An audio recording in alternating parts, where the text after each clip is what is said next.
Welcome to English Viral, the podcast where learning English is fun, easy, and super practical. I'm Nolan. And I'm Iris, and today we're going to talk about something that many English learners find really difficult, but incredibly important: how to say no politely in English. Oh, yes, this is such a crucial topic, Iris. I remember when I first started learning English, I would just say no to everything, and people thought I was being rude. I didn't know there were so many polite ways to decline something. That's a very common problem, Nolan. Many learners don't realize that in English-speaking cultures, especially in professional settings, saying no directly can sometimes sound harsh or impolite. But don't worry, friends. After today's lesson, you'll know exactly how to decline invitations, refuse requests, and disagree with people, all while staying polite and respectful.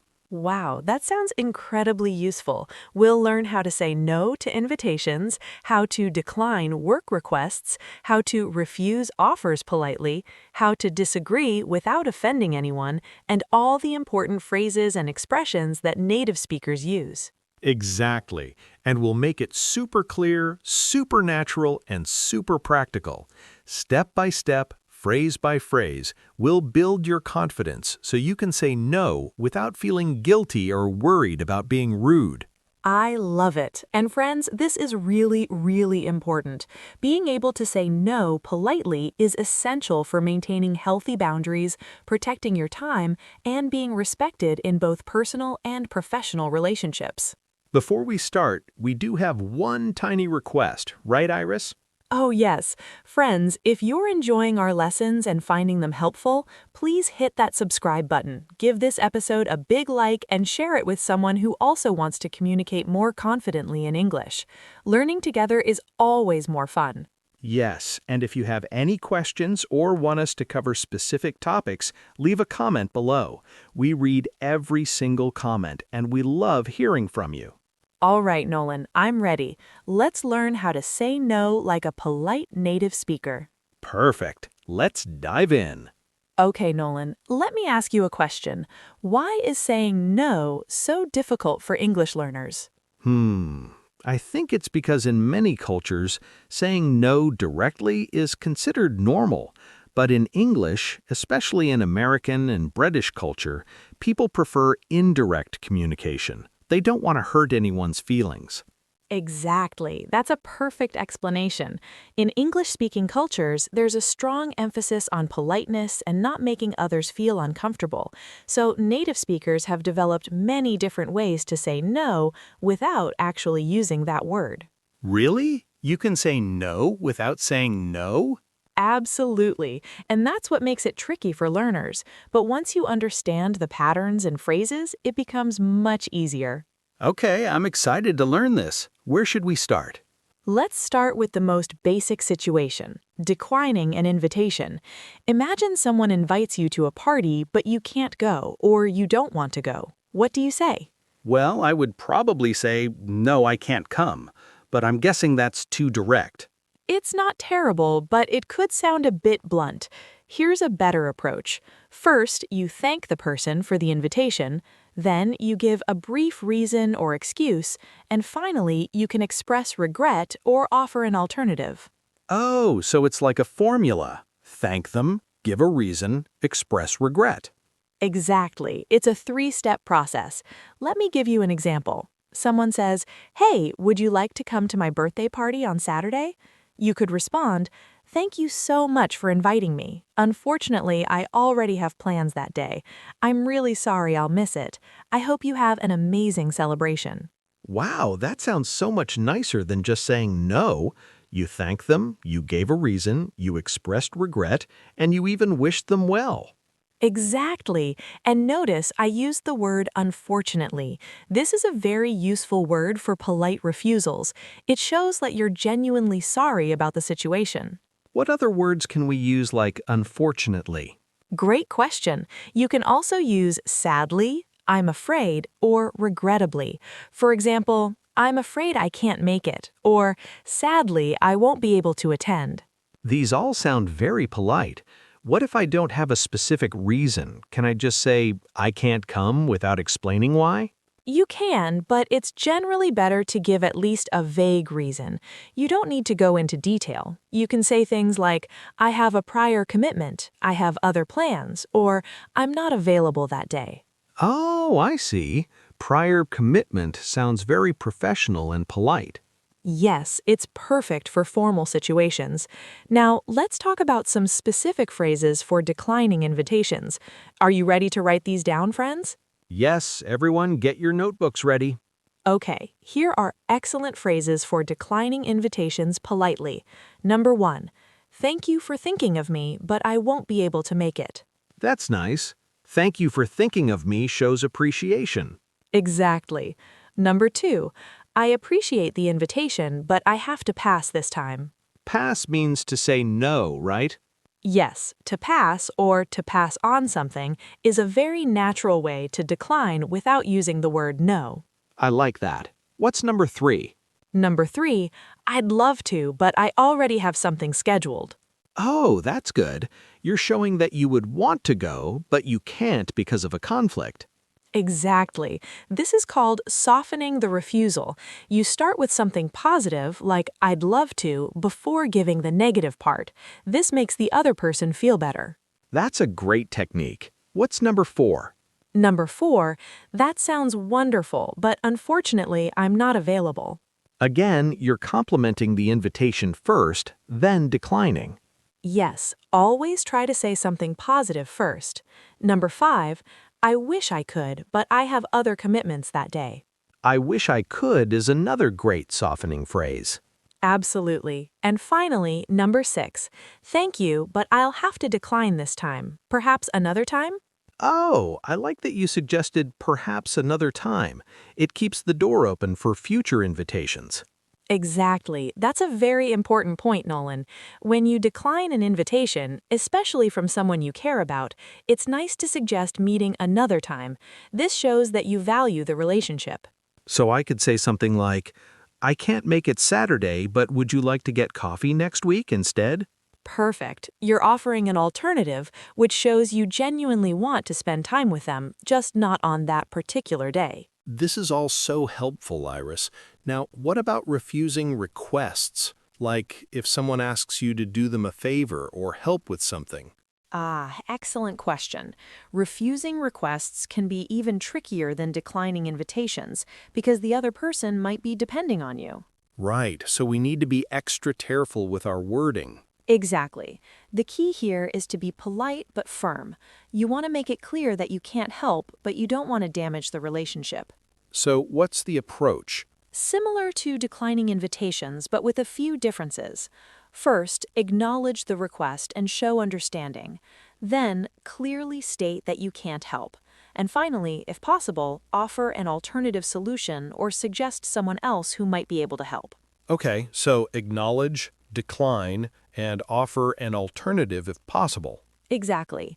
Let me give you an example. Your colleague says, "Hey, can you help me finish this report by tomorrow? I'm really behind." You could respond, "I understand you're under pressure with this deadline. Unfortunately, I'm completely swamped with my own projects right now and won't have any time to help. Have you tried asking Sarah? She might have more availability this week." That's perfect. You showed empathy, you clearly said no, and you suggested someone else who might help. Exactly. Notice I used "I'm completely swamped," which is a very common expression meaning I'm extremely busy. What are some other ways to say you're too busy to help? Great question. You can say, "I'm overwhelmed right now. I'm stretched too thin. I'm at capacity. My plate is full," or "I'm buried in work." These are all colorful expressions. Friends, write these down. They're very natural and commonly used. Absolutely. Now let's talk about some specific phrases for refusing requests politely. Number 1, I wish I could help, but I'm not able to at the moment. Again, starting with I wish I could softens the refusal. Yes. Number 2, I appreciate you thinking of me, but I have to decline. Simple and direct, but still polite. Exactly. Number 3, I'm honored you asked, but I don't have the bandwidth right now. Bandwidth is another word for capacity or time, right? Yes, it's a very modern professional term. Number 4, I'd really like to help, but I'm committed to other priorities at the moment. That's good for work situations.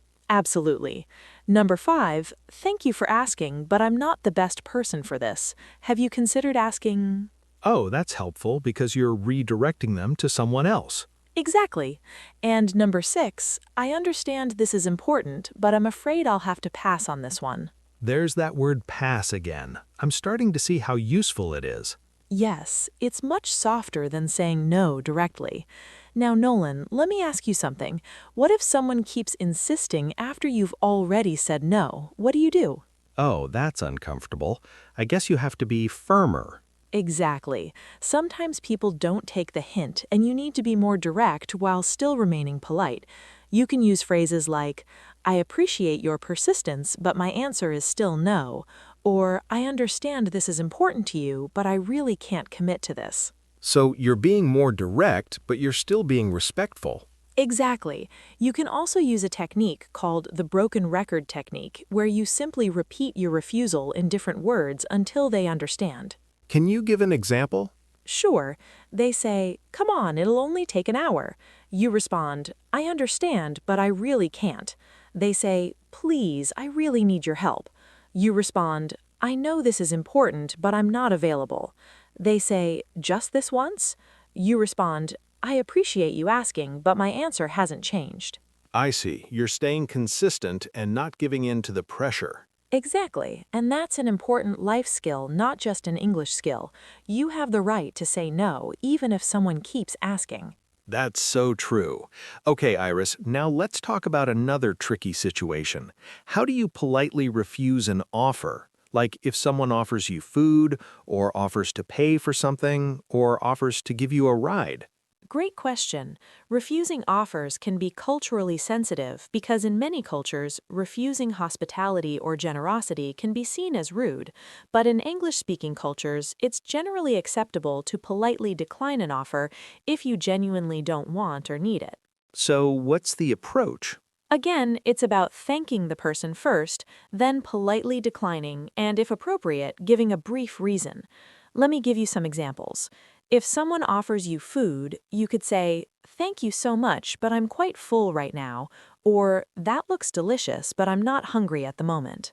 Those sound very natural. Yes, if someone offers to pay, you could say, that's very kind of you, but I've got this one, or I really appreciate the offer, but I'd like to pay my share. And if someone offers you a ride? You could say, thank you, but I'm actually heading in a different direction, or I appreciate it, but I've already arranged transportation. These all follow the same pattern. Thank them, then decline with a brief reason. Exactly. Now let's talk about some useful phrases for declining offers. Number 1, that's very thoughtful, but I'm okay, thank you. Simple and polite. Yes. Number 2, thank you for offering, but I'm all set. I'm all set means you don't need anything, right? Correct. It's a very casual, friendly way to decline. Number 3, I appreciate the gesture, but I'll have to pass. There's pass again. Yes, it's very versatile. Number 4, that's so kind of you, but I'm good, thanks. I'm good is very casual and common, especially in American English. Absolutely. Number 5, thanks, but I don't want to put you out. Put you out means to inconvenience you. Exactly. You're saying you don't want to cause them any trouble. And finally, I'm grateful for the offer, but I can manage, thank you. I can manage shows independence, that you can handle it yourself. Yes. Now here's an important cultural note, friends. In some situations, especially with food or hospitality, it's common to decline once or twice before accepting. This is called polite refusal protocol. Oh, interesting. So you say no first, even if you want it. In some cultures, yes, but in most English-speaking cultures, especially in America, people usually mean it when they say no the first time. So if you really don't want something, say no clearly. If you do want it, just say yes. That's good to know. Don't play games. Just be honest but polite. Exactly. Now, Nolan, let's talk about an even more delicate situation. How do you disagree with someone politely, especially in a professional setting or during a debate? Oh, this is tricky. I've seen people get really offended when someone disagrees with them. Yes, and that's why it's so important to learn how to disagree diplomatically. The key is to respect the other person's opinion while presenting your own viewpoint. So how do we do that? There are several techniques. First, you can acknowledge their point before presenting your disagreement. Second, you can use softening language. And third, you can frame your disagreement as a question or alternative perspective, rather than a direct contradiction. Can you give me some examples? Of course. Let's say someone says, I think we should launch the product next month, and you disagree. Instead of saying, no, that's a bad idea, you could say, I see your point about launching quickly. However, I'm concerned we might not have enough time to test everything thoroughly. What if we considered pushing it back 2 weeks? Oh, that's so much better. You acknowledged their point, expressed your concern gently, and offered an alternative. Exactly. Notice I used I'm concerned instead of you're wrong. I focused on my perspective rather than attacking theirs. That's a great technique. What are some other softening phrases? You can use phrases like, I see it a bit differently, or I have a slightly different perspective, or I understand where you're coming from, but, or that's one way to look at it. Another angle might be. These all sound very diplomatic. Yes. Here are some more useful phrases for disagreeing politely. Number 1, I respect your opinion, but I have some reservations about that approach. I respect your opinion shows that you value what they think, even though you disagree. Exactly. Number 2, that's an interesting point. Have you considered this alternative? Oh, framing it as a question is smart. You're not directly contradicting them. Yes, questions are a very effective way to introduce disagreement.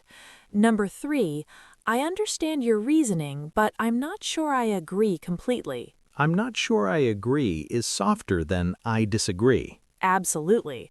Number 4, you make a valid point. However, there might be some challenges with that approach. You're validating their idea, then introducing the problems. Yes.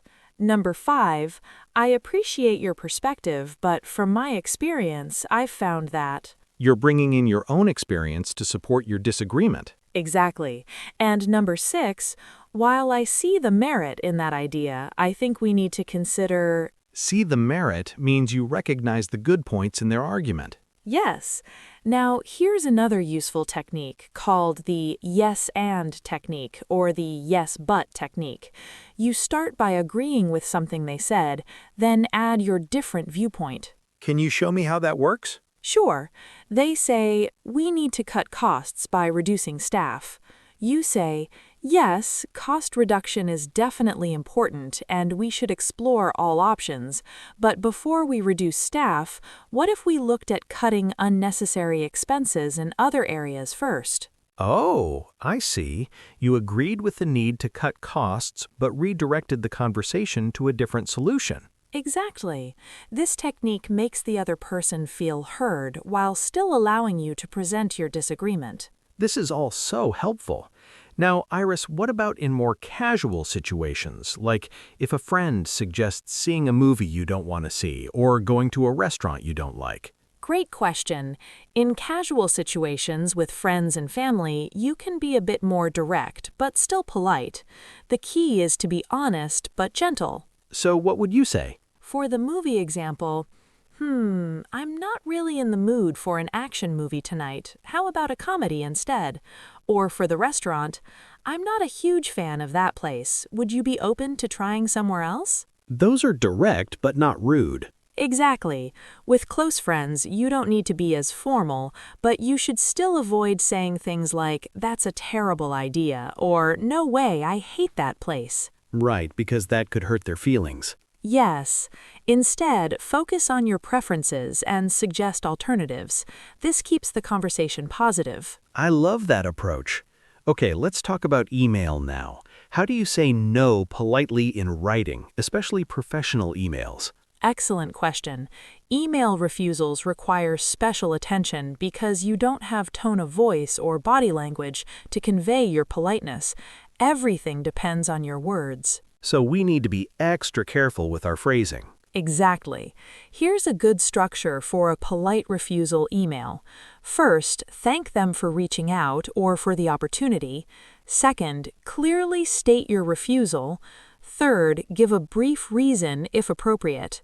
Fourth, express regret or offer an alternative if possible. And finally, end on a positive note. That's quite a structure. Can you give me an example? Of course. Let's say someone emails you asking if you can speak at their conference.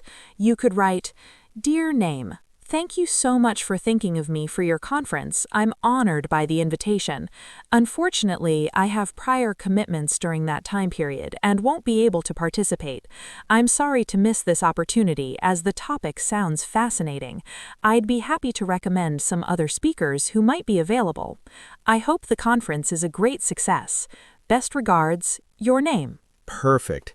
You thanked them, declined, gave a reason, offered an alternative, and ended positively. Exactly. Now let me give you some useful phrases specifically for email refusals. Number 1, thank you for considering me for this opportunity. That's a great opener. Yes. Number 2, after careful consideration, I've decided to decline. After careful consideration shows you took it seriously. Exactly. Number 3, while I appreciate the offer, I'm unable to commit at this time. Unable to commit sounds very professional. Yes.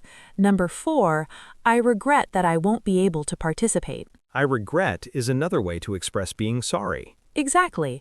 Number 5, due to my current workload, I'm afraid I must decline. You're giving a specific reason, your workload. Yes, and it's a very acceptable professional reason. And finally, number 6, I hope you understand my position and I wish you all the best with this project. That's a nice closing that maintains the relationship. Absolutely. Now, let's talk about some common mistakes that learners make when saying no in English. Oh yes, this is important. Learning from mistakes helps us improve. Exactly. Mistake number 1, being too direct. Just saying no or no I can't without any softening language or explanation. Right, we've learned that we need to soften our refusals with phrases like, I'm afraid, unfortunately, or I wish I could. Exactly. Mistake number 2, over-explaining or making up elaborate excuses. You don't need to justify your no with a long story. So we should give a brief reason but not go into too much detail. Exactly. Keep it simple and honest. A brief reason is enough. Mistake number 3, apologizing excessively. Some learners say I'm sorry multiple times in the same response. How many times should we apologize? Once is usually enough. You can express regret without saying sorry over and over. Use phrases like unfortunately or I'm afraid instead of constantly apologizing. That makes sense. What's mistake number 4? Mistake number 4, not being firm enough. Some learners are so worried about being polite that they leave room for interpretation, and the other person thinks they might still say yes. So we need to be polite but clear. Exactly. Your no should be gentle but definitive. Don't say things like maybe or I'll think about it if you really mean no. Right, because that gives false hope. Exactly. Mistake number 5, using the wrong level of formality, being too casual in a professional setting or too formal with friends. So we need to match our language to the situation and relationship. Yes, with your boss, use formal language. With your best friend, you can be more casual. And mistake number 6, not offering any alternative or positive note, just declining and leaving it negative. So we should try to end on a positive note, like suggesting another time or wishing them well. Exactly. Even if you're saying no, try to leave the conversation in a good place. These are all excellent points. Friends, make sure you avoid these common mistakes. Now, let's talk about body language and tone, because saying no isn't just about the words you use, it's also about how you deliver them. That's true. The same words can sound completely different depending on your tone. Exactly. Even when you're saying no, you should maintain a friendly, respectful tone. Don't sound angry, annoyed, or dismissive. So keep your voice calm and gentle? Yes, and smile if you're speaking in person. A smile can soften even difficult messages. Also, maintain good eye contact, but not aggressive staring. What about body language? Keep your posture open and relaxed. Don't cross your arms defensively. Lean in slightly to show you're engaged in the conversation, even though you're declining. So your body language should show respect and empathy even as you're saying no. Exactly. Now, let's do some practice dialogues. This will help you see how all these techniques work in real conversations. Great idea. Let's do a few role plays. I'll ask you for various things, and you can show our listeners how to refuse politely. Perfect. Go ahead. Okay. Hey, Iris, I'm having a barbecue this Saturday. Can you come? Oh, that sounds lovely. Thank you so much for inviting me. Unfortunately, I already have plans this weekend.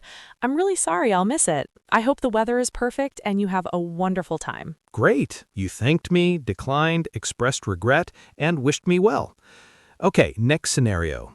Iris, can you help me move to my new apartment next weekend? I appreciate you thinking of me. Unfortunately, I have a prior commitment next weekend and won't be available. Have you tried asking Jake? I know he has a truck and might be able to help. Good luck with the move. Perfect. You were sympathetic, declined clearly, and suggested someone else. Next one. Iris, would you like some more cake? That looks delicious, but I'm quite full, thank you. It was wonderful, though. Nice, brief, and polite. Okay, let's try a professional scenario. Iris, I'd like you to lead this new project that will require about 20 extra hours per week. Thank you for considering me for this opportunity. I'm honored that you thought of me. However, given my current workload and other commitments, I won't be able to dedicate the necessary time to do this project justice. I wouldn't want to take it on and not be able to give it my full attention. Perhaps Maria would be a good fit. She mentioned wanting to take on more leadership responsibilities. Excellent. Very professional and diplomatic. You showed appreciation, explained clearly why you can't, and suggested an alternative. Let's try one more. Iris, I think we should change our marketing strategy completely and focus only on social media. I see where you're coming from, and social media is definitely important. However, I have some concerns about putting all our resources in one channel. Our current data shows that we're getting significant results from email marketing and our website as well. What if we maintained a balanced approach while perhaps increasing our social media budget slightly? That way we don't lose our successful channels while still growing our social presence. Brilliant. You disagreed diplomatically, backed it up with data, and offered a compromise. These examples are so helpful. I'm glad you think so. Now, friends, it's time for our vocabulary review. Let's make sure you remember all these important phrases. Okay, friends, let's review some super important phrases for saying no politely. The first group is softening phrases. These make your refusal sound gentler. Say them with me. Unfortunately, I'm afraid, sadly, regrettably. These words show that you're genuinely sorry about having to decline. They add empathy to your refusal.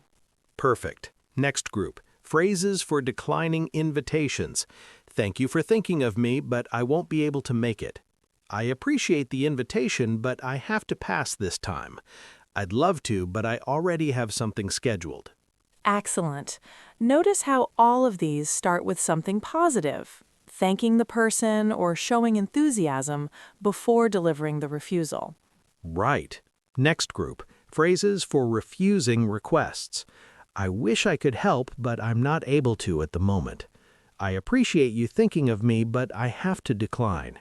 I'm honored you asked, but I don't have the bandwidth right now. Very good. These phrases work great in professional settings when someone asks you to take on extra work or help with a project. Next group, phrases for declining offers. That's very thoughtful, but I'm okay, thank you. Thank you for offering, but I'm all set. I appreciate the gesture, but I'll have to pass. Perfect. Remember, I'm all set and I'm good are casual ways to say you don't need anything. Next group, phrases for disagreeing politely. I see it a bit differently. I understand where you're coming from, but that's one way to look at it. Another angle might be, I respect your opinion, but I have some reservations. Excellent. These phrases allow you to disagree while still respecting the other person's viewpoint. Next, expressions for being busy. I'm completely swamped. I'm overwhelmed right now. I'm stretched too thin. I'm at capacity. My plate is full. I'm buried in work. Yes, these are all colorful, natural ways to explain that you're too busy to help with something. And finally, useful expressions. To pass on something means to decline. Prior commitment means you already have plans. I can manage means you can handle it yourself. To put someone out means to inconvenience them. Perfect review, Nolan. Friends, practice these phrases out loud. Use them in your daily conversations. The more you practice, the more natural they'll become. Absolutely. You know, Iris, I think we've covered so much valuable information today. Our listeners have learned so many useful phrases and techniques. Yes, we really have. And I hope everyone feels more confident now about saying no in English. It's such an important skill, not just for language learning, but for life in general. Absolutely. Let's do a quick final review of everything we learned today. Perfect. Friends, here are the key takeaways from today's lesson. First, we learned that saying no directly can sometimes sound rude in English-speaking cultures, so we need to use softening language and indirect phrases. We learned the three-step process for declining invitations. Thank them, give a brief reason, and express regret or suggest an alternative. We learned how to refuse requests politely by acknowledging the request, clearly declining, and offering an alternative solution when possible. We learned how to disagree diplomatically by respecting the other person's viewpoint while presenting your own perspective. We learned about common mistakes to avoid, like being too direct, over-explaining, apologizing too much, and not being firm enough. And most importantly, we learned that saying no is an essential life skill. You have the right to say no. Being polite doesn't mean being a pushover. Exactly. Saying no politely is about respecting both the other person and yourself. And remember, friends, the more you practice these phrases, the more natural and confident you'll become. Don't be afraid to practice. Try these phrases in low-stakes situations first and gradually work up to more difficult situations. And now it's time for our question of the day. Okay, friends, today's question has 3 parts. You can choose which one to answer. First, have you ever had difficulty saying no in English? What happened? Share your story in the comments. Second, in your native culture, how do people say no politely? Is it similar to English or very different? And third, which situation is hardest for you? Declining invitations? Refusing work requests? Disagreeing with someone? Tell us your biggest challenge. Please tell us in the comments. We read every single comment, and we love hearing from you. Yes, your stories and experiences help us create better content for you. Before we go, if you enjoyed today's lesson, please give this video a big thumbs up and hit that subscribe button. And don't forget to click the bell icon so you get notified about our next episode. Friends, let us know in the comments what topic you'd like us to cover next. Your input helps us plan future episodes. Yes, this podcast is for you, so tell us what you want to learn. And from both of us, thank you so much for being here today. Keep practicing. Don't be afraid to set boundaries. Remember, saying no politely is not rude. It's respectful and honest. You have the right to say no. Practice these phrases, use them in your daily life, and watch your confidence grow. Always remember, every new word plants a seed of thought, and every new phrase gives you more power to express yourself authentically. Goodbye, friends. Take care of yourselves. Goodbye, everyone. See you in the next episode. Bye. Bye-bye, and remember, be polite, but be firm. You've got this.